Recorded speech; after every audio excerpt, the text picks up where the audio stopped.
Welcome back to my stand-up channel. Powerful 7.1 magnitude earthquake hits Mexico. Buildings and trains sway in Mexico City and people on Pacific coast are warned to prepare for a possible tsunami.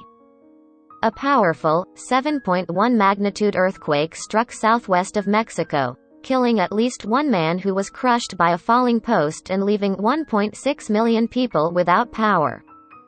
According to local authorities, the quake epicenter is 11 miles northeast of the resort city of Acapulco, Guerrero, according to the U.S. Geological Survey.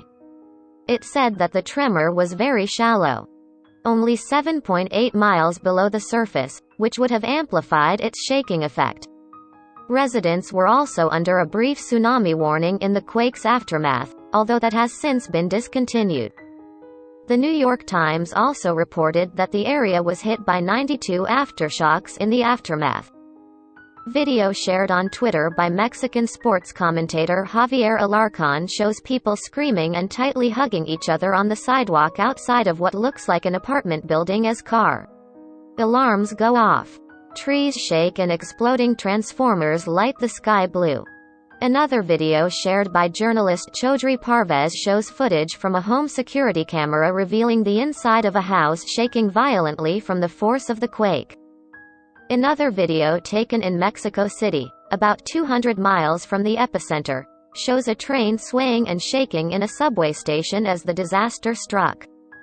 Mexico City Mayor Claudia Sheinbaum said that the capital's subway system was back up and running after services were briefly shut down, including the newly installed cable car seen in the video from the neighborhood of Iztapalapa. Sheinbaum said that there were no immediate reports of serious damage in the capital, despite the wreckage caught in photos so far. Mexican state power utility the Comisión Federal de Electricidad said in a statement 1.6 million users had been affected by the quake in Mexico City, the adjacent state of Mexico, and the states of Guerrero, Morelos and Oaxaca. Civil protection authorities of Guerrero State said the quake caused rock falls and landslides onto roads. The city's metro service said in a statement that train service has been resumed after it conducted a protocol review due to the quake.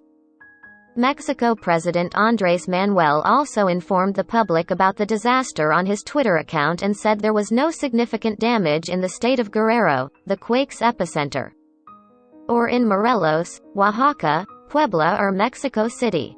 Fortunately, there are no serious damages, he said, and noted that he spoke to state and local officials in the impacted areas.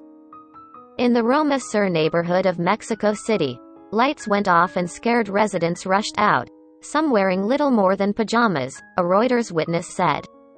Residents huddled together in the rain, holding young children or pets, too worried to return to their homes in the dark. It was terrible. It really reminds me of the 1985 quake every time something like this happens, said Yasmin Risk, a 70-year-old Roma Sur resident. That quake measured 8 on the Richter scale, and killed between 5,000 and 45,000 people. Residents living in or near Mexico City are all too familiar with earthquakes because of the southern region of the country rides on top of 2 colliding tectonic plates. Last year, a 7.5 magnitude rocked the Pacific coast and slammed Oaxaca, killing at least 6 people and causing destruction to about 500 homes. And in 2017, a disastrous quake killed hundreds, toppled buildings and buried children under a collapsed school. Mexican officials have improved construction codes and warning systems significantly since the 1985 disaster. The new warning system proved itself effective tonight as speakers across the city alerted residents seconds before it occurred, allowing locals to get to safety. Source: dailymail.co.uk. Please like, share and subscribe. Thank you for watching.